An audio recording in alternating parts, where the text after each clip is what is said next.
بسم اللہ الرحمن الرحیم۔ ہمارے چینل میں خوش آمدید۔ میں فیکٹری سے کام کر کے تھکی ہاری گھر کی طرف لوٹ رہی تھی جب راستے میں مجھے ایک بوڑھا فقیر بیٹھا ہوا نظر آیا۔ میرے پاس صرف 20 روپے کا نوٹ پڑا تھا۔ میں نے اپنے چھوٹے سے پرس سے وہی نکال کر اس فقیر کو تھما دیے۔ فیکٹری میں صبح جاتی تھی، شام کو لوٹتی تھی، پھر کھانا بھی ساتھ لے کر نہیں جاتی تھی۔ اب شام ہو چلی تھی تو بھوک اور تھکن سے بری حالت تھی۔ جیسے ہی گھر پہنچی تو حسب معمول کسی نے میری آمد کا نوٹس نہ لیا۔ میں خود ہی کمرے میں چلی گئی، جا کر عبایا اتارا اور پھر جلدی سے کچن میں جا کر دیکھنے لگی کہ شاید کھانے کی کوئی چیز رکھی ہو، لیکن میری پھوٹی قسمت، جب میں نے ہاٹ پاٹ کا ڈھکن اٹھایا تو وہاں پر مجھے ایک ٹکڑا بھی روٹی کا نہ ملا۔ دیگچی یوں دھلی دھلائی رکھی تھی جیسے اس میں صدیوں سے کھانا نہ پکایا گیا ہو۔ پھر میں باہر آئی۔ سیڑھیوں پر ایک پرانا تھال رکھا ہوا تھا جس میں سوکھی روٹیاں رکھی تھیں۔ جیسے ہی میں نے انہیں ہاتھ لگایا تو ایسے محسوس ہوا جیسے دوپہر کی بچی ہوئی روٹیاں اس میں ڈال دی گئی ہوں۔ میں نے اس میں سے آدھی روٹی اٹھائی اور پانی میں ڈبو ڈبو کر کھا لی۔ پیٹ بھر گیا تھا، اسی لیے پانی پی کر اللہ کا شکر ادا کیا اور وضو کر کے مغرب کی نماز ادا کرنے لگی۔ ابھی دعا مانگ ہی رہی تھی کہ دروازے پر میری مامی آ کر کھڑی ہو گئی۔ میں جانتی تھی کہ وہ کس لیے آئی تھی، وہ میری تنخواہ کا پوچھنے آئی ہوں گی۔ جلدی سے دعا مانگ کر منہ پر ہاتھ پھیرا اور جائے نماز اٹھانے کے لیے کھڑی ہو گئی۔ تبھی میری ممانی مجھے کہنے لگی کہ آج تنخواہ ہاتھ پر رکھے گی تو ہی تجھے روٹی ملے گی، ورنہ تو ایسے ہی بھوکی سوئے گی۔ وہ مجھے 3 دن سے ایسے ہی دھمکیاں دے رہی تھی اور پورے 3 دن ہو گئے تھے کہ مجھے کھانا نصیب نہیں ہو رہا تھا۔ پھر میں مامی سے کہنے لگی کہ آج فیکٹری میں ورکروں نے ہڑتال کی ہوئی تھی، اسی لیے مجھے تنخواہ نہیں مل سکی۔ یہ سن کر مامی کا چہرہ غصے سے آگ بگولا ہو گیا۔ کہنے لگی کہ مجھے تو دال میں کچھ کالا لگ رہا ہے، ایسا تو نہیں کہ تو اپنا پیسہ سارا بینک میں جمع کروا رہی ہو اور ہمیں بے وقوف بنانے کی کوشش کر رہی ہو۔ ان کا شک بھرا لہجہ آج سے نہیں بہت سالوں سے ایسا ہی تھا۔ پھر کہنے لگی چل جا کر چٹنی ہی بنا لے، گھر میں تو ویسے ہی کچھ نہیں ہے، اوپر سے تو تنخواہ لانے کا نام ہی نہیں لے رہی۔ اب میرے بچے تو چٹنی سے روٹی کھا لیں گے لیکن تو بھوکی ہی سوئے گی۔ میں نے ان کی بات کا کوئی جواب نہ دیا اور چپ چاپ صحن میں جا کر پیاز کاٹنے لگی۔ پیاز کاٹنے سے میری آنکھوں سے آنسو نکل رہے تھے، لیکن در حقیقت دل کی حالت بھی ان آنسوؤں جیسی ہی ہو رہی تھی، اسی لیے دھڑا دھڑ آنسو بہاتے ہوئے اپنے دل کا غبار نکالنے لگی۔ میرا نام عالیہ ہے۔ جب میں چھوٹی سی تھی کہ ہمارے گھر میں ایک حادثہ ہو گیا جس کی وجہ سے پورا گھر ہی تباہ و برباد ہو گیا تھا۔ جب میں صرف 4 سال کی تھی کہ ایک دن اچانک ہمارے کمرے میں لگے ہوئے اے سی میں آگ بھڑک اٹھی۔ رات کا وقت تھا، اسی لیے سب لوگ بے خبر سو رہے تھے۔ دیکھتے ہی دیکھتے وہ آگ اتنی شدت سے بھڑک اٹھی کہ بجھانے کا ٹائم ہی نہ مل سکا۔ امی کو دروازہ کھولنے کا بھی وقت نہیں ملا تھا۔ اس نے جیسے تیسے مجھے کھڑکی سے باہر تو پھینک دیا لیکن اپنی جان نہ بچا سکی، اور یوں وہ دونوں کمرے میں لگی آگ کی شدت سے اللہ کو پیارے ہو گئے۔ پورے خاندان میں کوہرام مچ گیا تھا کیونکہ 2 جوان میتیں ہو گئی تھیں اور پھر میری ذمہ داری اٹھانے کو کوئی تیار نہ تھا۔ ابو کا ایک چھوٹا بھائی تھا جو ابھی کنوارا تھا اور دادی نے مجھے رکھنے سے صاف انکار کر دیا۔ ان کا کہنا تھا کہ یہ جب جب میرے سامنے ہوتی ہے مجھے اپنے بیٹے کی یاد آتی ہے، اسی لیے میں ہرگز اسے اپنے پاس نہیں رکھوں گی۔ یوں میری نانی مجھے پالنے کے لیے اپنے گھر لے کر آ گئی، لیکن چند برس جینے کے بعد وہ بھی اللہ کو پیاری ہو گئی اور پھر میری ذمہ داری میرے ماموں کے اوپر آ گئی۔ شاید شروع سے ہی میری بدقسمتی میری قسمت کے ساتھ جڑ گئی تھی، کیونکہ جیسے ہی ماموں کی شادی ہوئی ان کے ہاں 4 بچوں نے اوپر تلے جنم لیا اور پھر ایکسیڈنٹ میں ماموں بھی اللہ کو پیارے ہو گئے۔ اب نہ صرف میرے ددیال والے بلکہ ننیال والے بھی مجھے نفرت بھری نظروں سے دیکھتے اور کہتے کہ یہ تو شروع سے ہی منحوس ہے، جس کے گھر میں جاتی ہے اسی کو کھا جاتی ہے۔ اب پورے گھر کی ذمہ داری میں نے اٹھانے کا فیصلہ کر لیا۔ میری عمر 18 برس ہو چکی تھی۔ پھر شناختی کارڈ بنوانے کے بعد میں نے فیکٹری میں کام کرنا شروع کر دیا۔ جب تک ماموں زندہ تھے مجھے اسکول میں پڑھاتے رہے، اسی لیے میں نے ان کی مہربانی سے میٹرک پاس کر لیا تھا۔ اب بھلا صرف میری کمائی سے گھر کا گزارا کہاں ہونے والا تھا، اسی لیے جب سے میں فیکٹری میں لگی تھی اپنے پاس 1 پائی بھی نہ رکھتی۔ جب بھی تنخواہ ملتی فوراً مامی کے ہاتھ میں لا کر تھما دیتی۔ جیسے ہی فیکٹری سے واپس آتی تو مامی اکثر ہی بیمار رہتی تھی، جس کی وجہ سے مجھے ان کے بچوں کے ساتھ ساتھ گھر کا کام بھی سنبھالنا پڑتا تھا۔ چونکہ کمانے والی ایک اکیلی میری ذات تھی، اسی لیے کبھی کبھی گھر میں فاقے ہوتے تو کبھی پیٹ بھرنے کو کھانا مل جاتا۔ میں دیکھتی تھی کہ میری دی ہوئی تنخواہ سے مامی اپنے بچوں کے لیے فروٹ یا دودھ وغیرہ تو لے کر آ جاتی تھی، لیکن میرے لیے کبھی دل سے کچھ بھی نہیں لاتی تھی، بلکہ اکثر ایسا ہوتا تھا کہ میں دوپہر کا کھانا بھی ساتھ لے کر نہ جاتی، کیونکہ ناشتہ بناتے بناتے مجھے اتنی دیر ہو جاتی تھی کہ مجھے وقت ہی نہ ملتا کہ میں اپنے لیے بھی کھانا بنا کر لے کر جا سکوں۔ اکثر ہی جب کام سے لوٹتی تھی تو میری حالت اتنی خراب ہوتی تھی کہ بھوک سے میری انتڑیاں باہر آنے کو ہوتی۔ جب کچن میں جا کر دیکھتی تو سوائے خالی ہاٹ پاٹ کے مجھے کچھ بھی نظر نہ آتا۔ پھر میں سوکھی روٹیاں ہی بھگو کر کھا لیتی تھی اور ہر حال میں اللہ کا شکر ادا کرتی تھی۔ میرے پاس سوائے 2-3 جوڑوں کے اور کپڑوں کے کچھ بھی نہ تھا۔ جب بھی میں فیکٹری جاتی تو کبھی ایک جوڑا پہن لیتی تو کبھی دوسرا۔ فیکٹری میں کام کرنے والی میری ہم عمر لڑکیاں اکثر میرا مذاق اڑاتی کہ عالیہ کے پاس تو سوائے 2 جوڑوں کے اور کچھ ہے ہی نہیں، دیکھو تو صحیح کتنے بدرنگ اور میلے نظر آتے ہیں اس کے کپڑے۔ مجھے ان کی باتوں سے کوئی فرق نہیں پڑتا تھا، کیونکہ میں اچھے سے جانتی تھی کہ میں اگر اپنے کپڑے بنانے لگ جاؤں تو پھر مامی کے بچے، مامی اور میں بھوکے مریں گے۔ اسی لیے میں اپنی تنخواہ میں سے 1 پائی بھی اپنے پاس نہیں رکھتی تھی۔ اکثر میں اپنی فیکٹری سے لوٹ رہی ہوتی تو ایک انتہائی بوڑھا فقیر راستے میں سڑک پر بیٹھا ہوا نظر آتا۔ اس فقیر کو دیکھ کر میرے ذہن میں خیال آتا کہ شکر ہے اس مالک نے مجھے کسی کے آگے ہاتھ پھیلانے کا محتاج نہیں بنایا، ورنہ میری حالت بھی آج ایسی ہوتی۔ تنخواہ ملنے والی تھی، لیکن فیکٹری کے سارے ہی ورکرز احتجاج کر رہے تھے کہ تنخواہ میں مزید اضافہ کیا جائے۔ اسی وجہ سے ہنگامی صورتحال کے باعث تنخواہ ملنے میں بہت دیر ہو گئی تھی۔ گھر کے حالات بھی دن بدن بگڑتے جا رہے تھے۔ یوں تو بظاہر مامی کے بچے ایک سرکاری اسکول میں پڑھتے تھے، لیکن پھر بھی ان کے خرچے تھے، جس کی وجہ سے وہ 10 دن سے اسکول بھی نہیں جا پا رہے تھے، اور گھر میں اب فاقوں کی نوبت آ گئی تھی۔ میں نے 2 دن سے کھانا نہیں کھایا تھا۔ اکثر ہی میری دوست نمرا اپنے گھر سے لایا ہوا کھانا مجھے کھلا دیتی تھی۔ میں اس کے سامنے انکار کرتی رہ جاتی، لیکن وہ زبردستی مجھے اپنے ساتھ کھانے میں شامل کر لیتی تھی۔ لیکن آج چونکہ میری دوست نمرا نہیں آئی تھی، اسی لیے بھوک سے میرا کلیجہ باہر آنے کو تھا۔ میں راستے میں لڑکھڑاتے ہوئے چل رہی تھی، ایسا لگ رہا تھا جیسے ابھی گر کر بے ہوش ہو جاؤں گی۔ اور پھر ایسا ہی ہوا، جیسے ہی میں اس بوڑھے فقیر کے پاس پہنچی تو اچانک اس نے میرے سامنے ہاتھ پھیلا دیا مانگنے کے لیے، لیکن آج میرے پاس خود پھوٹی کوڑی نہ تھی تو میں اسے بھلا کہاں سے دیتی۔ یہ دیکھ کر مجھے چکر آیا اور میں پھر وہیں گرتی چلی گئی۔ پھر جب مجھے ہوش آیا تو میں حیران ہو کر اٹھ بیٹھی، کیونکہ میرے ارد گرد خوبصورت گلاب اور چنبیلی کے پھول رکھے ہوئے تھے۔ پورا کمرہ ایسے لگ رہا تھا جیسے گلابوں کی مہک سے تر ہو۔ میں اس کمرے کی خوشبو کو کیا محسوس کرتی۔ اچانک ہی بھوک نے مجھ پر حملہ کیا تو میں ادھر ادھر دیکھنے لگی۔ پاس ہی میرے قریب ایک خوبصورت ٹرے رکھی تھی جس میں مختلف قسم کے پھل رکھے ہوئے تھے۔ ان پھلوں کو دیکھ کر میرے منہ میں پانی آ گیا۔ میں بے تابی سے وہ پھل کھانے لگی۔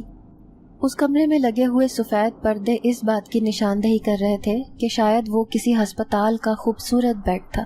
اتنا بڑا اور خوبصورت ہسپتال میں نے اپنی زندگی میں پہلی بار دیکھا تھا۔ میں سوچنے لگی کہ کاش میں ہمیشہ مریض بن کر اسی ہسپتال میں اپنی زندگی گزار دوں۔ جب جی بھر کر میں نے فروٹ کھا لیے تو میرے اندر ایک توانائی آ چکی تھی۔ اب میں بیڈ سے اترنے کی کوشش کرنے لگی۔ اچانک ہی دروازہ کھول کر کوئی اندر آیا تھا۔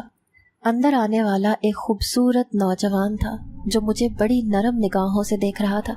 پھر کہنے لگا کہ ابھی آپ کی طبیعت ٹھیک نہیں ہے، آرام کیجیے، باہر آنے کی کوشش نہیں کرنا کیونکہ یہ ہسپتال شہر سے بہت دور ہے۔ جب آپ کو گھر جانا ہو تو مجھے بتا دیجیے گا، میں خود آپ کو آپ کے گھر چھوڑاؤں گا۔ اس کی بات سن کر میں کچھ الجھ گئی تھی۔ میں اسے کہنا چاہتی تھی کہ میری طبیعت اب ٹھیک ہو گئی ہے، میں گھر جانا چاہتی ہوں، لیکن پتہ نہیں کیوں میں اس کے آگے چپ کر گئی اور واپس آ کر بیڈ پر بیٹھ گئی۔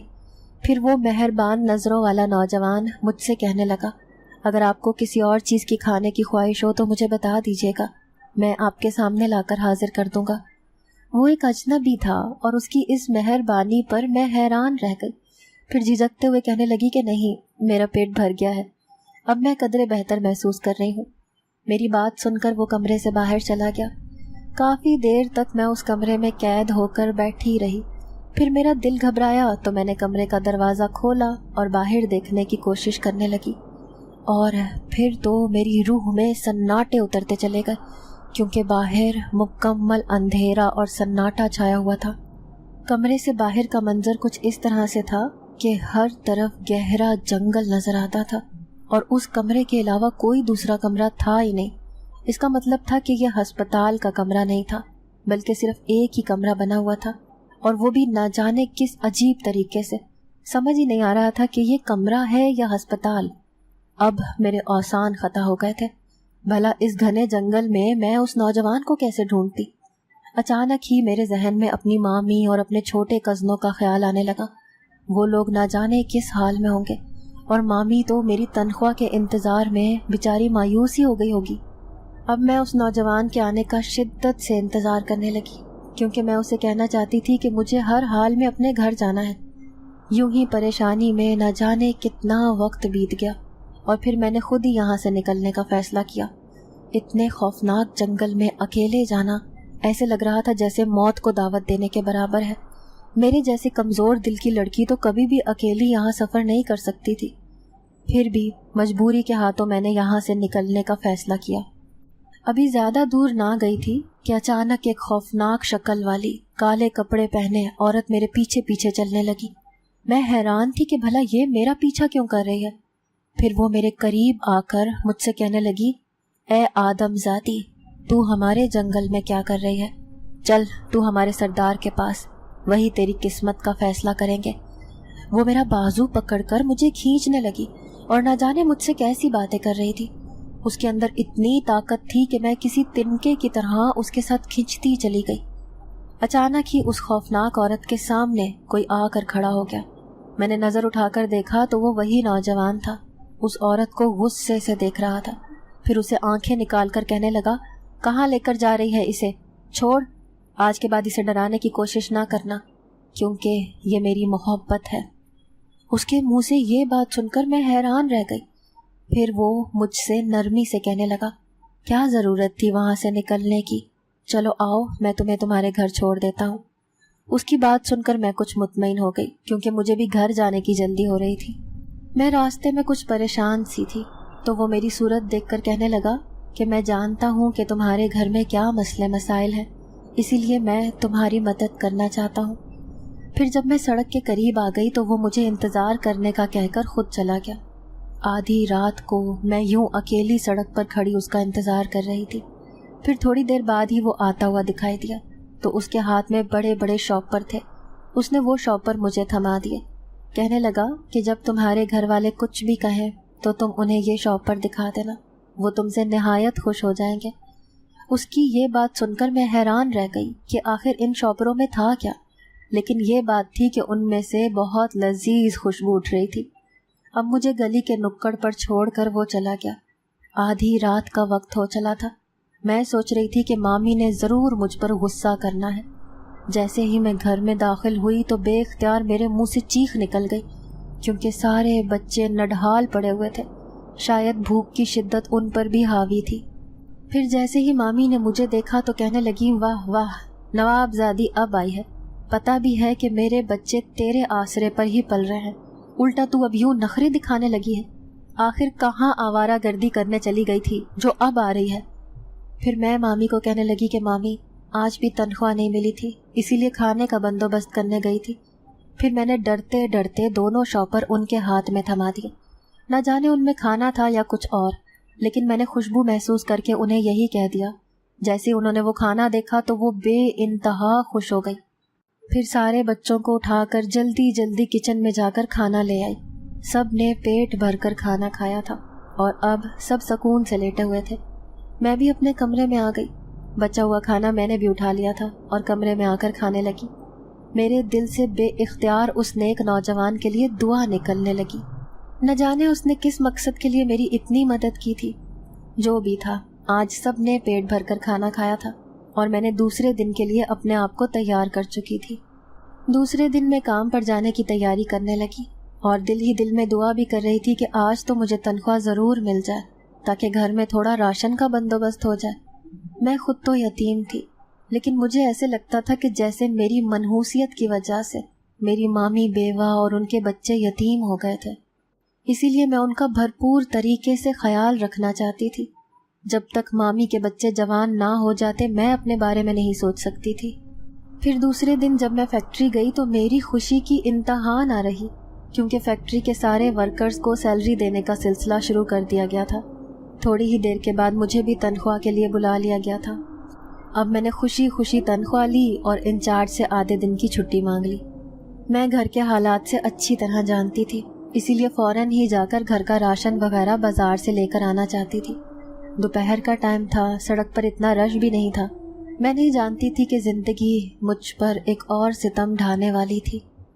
جیسے ہی میں فیکٹری سے نکل کر سڑک کی طرف آئی تو ایک سنسان گلی سے گزرتے ہوئے اچانک میرے پیچھے 2 موٹر سائیکل سوار لگ گئے۔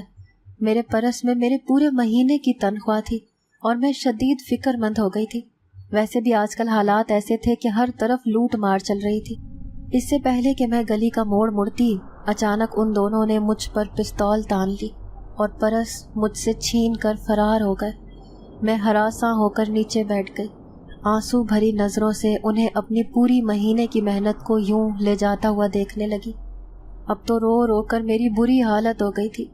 ایک تنخواہ کے آسرے پر تو میں آج فیکٹری سے آئی تھی اور وہ بھی ان ڈاکوؤں نے مجھ سے چھین لی تھی۔ میں بے بسی کے مارے وہیں گھٹنوں میں منہ چھپا کر رونے لگی۔ میں رونے میں مصروف تھی، اچانک ہی مجھے اپنے کانوں میں آواز سنائی دی، کیا ہوا پیاری لڑکی، اتنی پریشان کیوں ہو؟ میں نے فوراً ہی نظر اٹھا کر دیکھا، میرے سامنے وہی نوجوان کھڑا تھا جو ابھی بھی مہربان نظروں سے مجھے دیکھ رہا تھا۔ میں زمین سے اٹھ کر کھڑی ہو گئی اور روتے ہوئے اسے کہنے لگی کہ رونے کے سوا میرے پاس اب چارہ ہی کیا بچا ہے۔ دیکھو تو صحیح، آج مجھے ایسے لگ رہا ہے جیسے میری پوری زندگی کی کمائی لٹ گئی ہو۔ تبھی اس نوجوان نے میرے سر پر ہاتھ رکھا، مجھے تسلی دینے لگا کہ میرے ہوتے ہوئے تمہیں پریشان ہونے کی ضرورت نہیں ہے، یہ لو، یہ پیسے رکھ لو، تمہارے بہت کام آئیں گے۔ اس نے جیب سے ایک موٹی سی گڈی نکالی اور میرے ہاتھ پر رکھ دی۔ میں اس کی بات سن کر حیران رہ گئی، پھر اسے روتے ہوئے کہنے لگی کہ میں کوئی بھکارن نہیں ہوں، مجھے یہ بھیک نہیں چاہیے، میں اپنی محنت سے کما کر اپنے گھر والوں کو کھلانا چاہتی تھی، لیکن ایسے لگتا ہے کہ شاید اب مجھے بھیک مانگ کر کھلانا پڑے گا۔ نوجوان مسکراتے ہوئے کہنے لگا کہ مجھے پتہ ہے کہ تم ایک خوددار لڑکی ہو، لیکن پھر بھی اگر مجھے کبھی تمہاری مدد کی ضرورت پڑی تو میں بھی تمہارے پاس آ جاؤں گا، اسی لیے یہ میرا ایک قرضہ سمجھ کر اپنے پاس رکھ لو اور اس سے اپنی ہر ضرورت پوری کر لو۔ اب میرے پاس کوئی چارہ نہ بچا تھا کہ میں اس کی بات مان کر اس سے وہ اتنی بڑی رقم لے لیتی، کیونکہ مجھے گھر جا کر مامی کو بھی جواب دینا تھا، جو میری تنخواہ کے آسرے پر گھر میں بیٹھی میرا انتظار کر رہی تھی۔ پھر میں نے اس کا شکریہ ادا کیا اور گھر کی طرف جانے لگی۔ تھوڑی دور جا کر میں نے تشکر بھری نظروں سے اسے دیکھنا چاہا، لیکن مجھے حیرانی ہوئی کیونکہ وہ 2 منٹ کے اندر ہی اس گلی سے غائب ہو گیا تھا، جیسے وہاں آیا ہی نہ ہو۔ مجھے حیرت بھی ہوئی کہ اتنی لمبی گلی سے اتنی جلدی نکلنا آسان نہ تھا، لیکن پھر بھی وہ نہ جانے کہاں چلا گیا تھا۔ انہی سوچوں میں اب میں گھر میں جلدی جلدی چلی گئی۔ پھر میں نے جاتے ہی اس میں سے اپنی تنخواہ کے برابر رقم نکال کر مامی کے ہاتھ میں رکھ دی اور باقی رقم چپکے سے اپنے پرس میں چھپا لی۔ اب میں سوچ رہی تھی کہ اگر وہ نوجوان وقت پر میری مدد نہ کرتا تو نہ جانے مامی میرا کیا حشر کرتی۔ وہ تو یہی سوچتی کہ شاید میں نے اپنی پوری تنخواہ ان سے چھپا لی ہے۔ پھر میں جا کر لیٹ گئی اور مامی خود ہی بازار سے سارا راشن وغیرہ لے کر آ گئی۔ اچانک ہی میرے ذہن میں وہ بوڑھا فقیر یاد آیا جو روزانہ اس سڑک کنارے مجھے ملا کرتا تھا۔ وہ روزانہ مجھ سے پیسے مانگتا تھا، لیکن اتنے دنوں سے میں اس کے سامنے سے گزر کر نہیں جا رہی تھی۔ یہی سوچ کر میں اٹھی اور میں نے اپنے پرس میں سے چند پیسے نکالے اور چادر اوڑھ کر اس فقیر کی تلاش میں نکل پڑی۔ لیکن جہاں وہ بیٹھا ہوتا تھا آج وہ فقیر وہاں پر موجود نہ تھا، شاید اس نے اپنا ٹھکانہ بدل لیا تھا۔ پھر میں گھر کی طرف جانے ہی لگی تھی کہ اچانک مجھے اپنے پیچھے قدموں کی چاپ سنائی دی۔ میں مڑی تو حیران ہوئی، پیچھے وہی نوجوان میرے پیچھے چلتا آ رہا تھا۔ مجھے حیرانی بھی ہوئی کہ یہ اتنے چھپکے سے میرے پیچھے کیسے چل پڑا تھا کہ مجھے خبر ہی نہ ہوئی۔ پھر وہ مجھے کہنے لگا کہ کیا میں تمہارا نام پوچھ سکتا ہوں؟ تم مجھے بہت اچھی لگتی ہو۔ میں اس کی بات سن کر تھوڑی سنبھل گئی۔ وہ پہلے اجنبی لگتا تھا لیکن اب اپنا سا لگنے لگا تھا۔ پھر میں نے جھجکتے ہوئے اسے اپنا نام بتا دیا۔ میری بات سن کر وہ کہنے لگا کہ عالیہ، تم بہت اچھی اور مہربان طبیعت کی مالک ایک پیاری لڑکی ہو۔ مجھے تم سے ایک بہت ضروری کام ہے، لیکن ابھی نہیں، وہ کام میں تمہیں بعد میں بتاؤں گا۔ کیا تم میری مدد کرو گی؟ پھر میں اس کی بات سن کر کہنے لگی کہ کیوں نہیں، میں ضرور تمہاری مدد کروں گی، کیونکہ تم نے بھی میری بہت پریشانی میں میرا ساتھ دیا ہے۔ میری بات سن کر وہ مسکرا دیا، پھر کہنے لگا کہ ٹھیک ہے، میں تمہارے پاس دوبارہ آؤں گا، لیکن تمہیں جب تک کوئی بھی پریشانی ہو تم آنکھیں بند کر کے ایک بار مجھے یاد کر لینا، میں تمہارے سامنے حاضر ہو جاؤں گا۔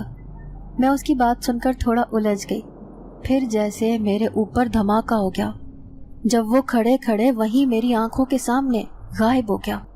میں پاگلوں کی طرح چاروں طرف اسے دیکھنے لگی، پھر حیران ہو کر گھر کی طرف چل دی، کیونکہ اس کا یوں غائب ہونا حیرت کی بات تھی۔ تھکن سے میری بری حالت تھی، بمشکل کھانا کھایا، کھانا کھاتے ہی چارپائی پر لیٹ گئی۔ اچانک ہی میرے کانوں میں ڈھول بجنے کی آوازیں آنے لگی، شاید پڑوس میں کسی لڑکی یا لڑکے کی شادی تھی۔ میری آنکھوں میں بھی شادی کے سہانے سپنے اترنے لگے۔ میں سوچنے لگی کہ کیا میری قسمت میں بھی کوئی ایسا ہمسفر لکھا ہے جو مجھے زمانے کے سارے غم اور پریشانیوں سے بچا کر اپنے ساتھ لے جائے۔ نہ جانے کتنی دیر تک میں مایوسی کی کیفیت میں گرفتار رہی، تھک ہار کر آنکھیں موند کر سو گئی۔ دوسرے دن اتوار ہونے کی وجہ سے فیکٹری کی چھٹی تھی۔ مامی نے مجھے مشین لگا کر کپڑے دھونے کا کہا اور خود اپنے کسی رشتہ دار سے ملنے کے لیے بچوں کو لے کر اس کے گھر چلی گئی۔ ایسا پہلی بار نہیں ہوا تھا کہ وہ مجھے یوں اکیلا چھوڑ کر گھر سے جا رہی تھی۔ پہلے بھی کئی دفعہ میں اکیلی گھر میں رہا کرتی تھی، جبکہ وہ اور ان کے بچے اکثر کہیں نہ کہیں آتے جاتے رہتے تھے۔ چھوٹے چھوٹے 2 کمروں کا تو گھر تھا، اسی لیے مجبوراً کپڑے سکھانے کے لیے چھت پر جانا پڑتا تھا۔ ابھی میں نے کپڑوں کی بالٹی اٹھائی اور سیڑھیاں چڑھتی ہوئی چھت پر چلی گئی۔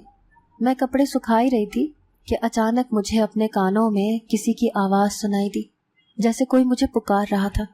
عالیہ، بات سنو۔ میں چونک کر حیرت سے مڑی اور پھر اچھل پڑی۔ میرے پیچھے وہی نوجوان لڑکا کھڑا تھا۔ میں اس کی اس جرت پر حیران رہ گئی کہ وہ ہمارے گھر کی چھت پر کھڑا تھا اور کس دھڑلے سے وہ گھر میں گھس آیا تھا۔ پھر میں چلا کر اسے کہنے لگی کہ تم کیسے اوپر آ گئے، اور اگر کسی نے مجھے تمہارے ساتھ یہاں کھڑا دیکھ لیا تو میں بدنام ہو جاؤں گی۔ میں سخت فکر مند اور تشویش میں مبتلا تھی۔